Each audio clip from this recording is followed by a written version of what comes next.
আজকে আপনাদের করে দেখাবো চিংড়ি মাছের বাটি চচ্চড়ি। তার জন্য আমি আলু কুচিয়ে নিয়েছি। প্রথমে আমরা একটা পাত্র নিয়েছি, যেই পাত্রে করব সেই পাত্রটাই নিয়ে নিয়েছি যেহেতু বাটি চচ্চড়ি। এবার আমি আলুগুলোকে ঝিরিঝিরি করে কেটে নিয়েছি, আলুগুলো পাত্রের মধ্যে নিয়ে নিয়েছি।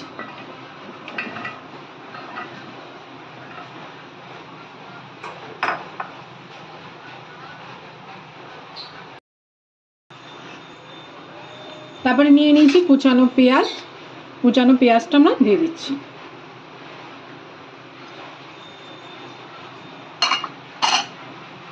তারপরে নিয়ে নিয়েছি চিংড়ি মাছ। চিংড়ি মাছগুলো ভালো করে পরিষ্কার করে ধুয়ে নেওয়া আছে এবং যে এক্সট্রা জলটা সেটাও ভালো করে হাত দিয়ে চিপড়ে নিয়ে নিতে হবে।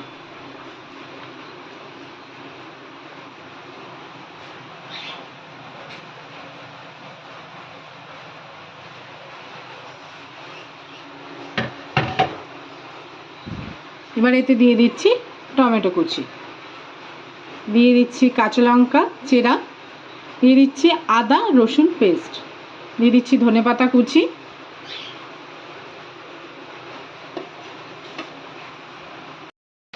এতে এবার দিয়ে দিচ্ছি পরিমাণ মতো লবণ।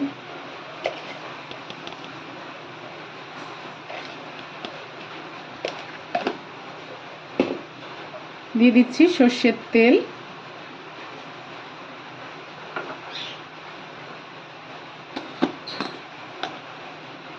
দিয়ে দিচ্ছি পরিমাণ মতন হলুদের গুঁড়ো,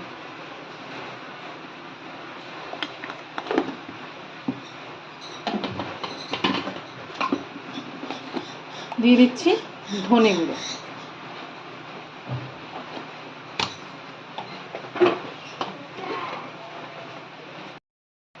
দিয়ে দিচ্ছি জিরে গুঁড়ো,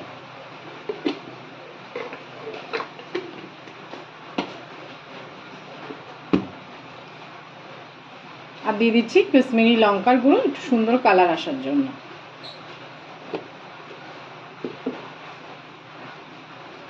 সব কিছু ভালো করে মেখে নিতে হবে।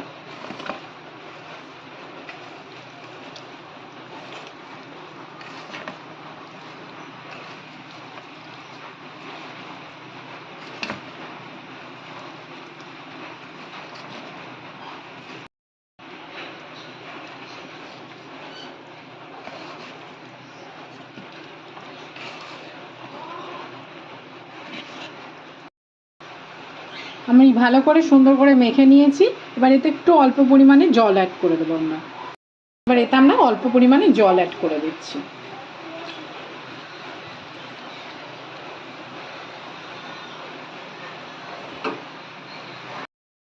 এবার গ্যাসটাকে আমরা ধরিয়ে নিচ্ছি, ধরিয়ে আমরা এটাকে বসিয়ে দেবো বাটি সমেত,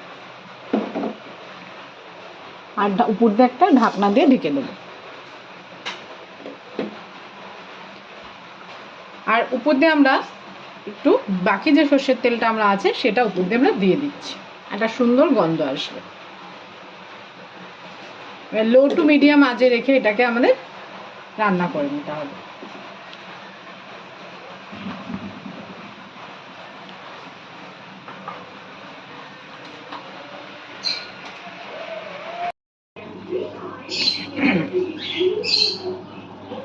আমি এবার ঢাকনাটা তুলে ফেলছি। আমাদের বাটি চচ্চড়ি প্রায় হয়ে এসেছে, তবে আমি একটু হালকা নাড়িয়ে দেবো আর 2 মিনিট তারপরে আবার কুক করে দেবো।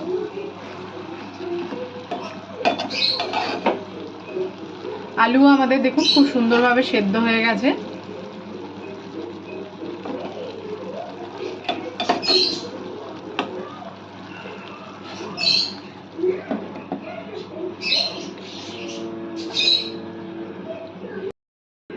তৈরি হয়ে গেছে আমাদের চিংড়ি মাছের বাটি চচ্চড়ি। এবার আমরা ঢাকনাটা তুলে ফেললাম, আর গ্যাসের ফ্লেমটা আমরা বন্ধ করে দেবো।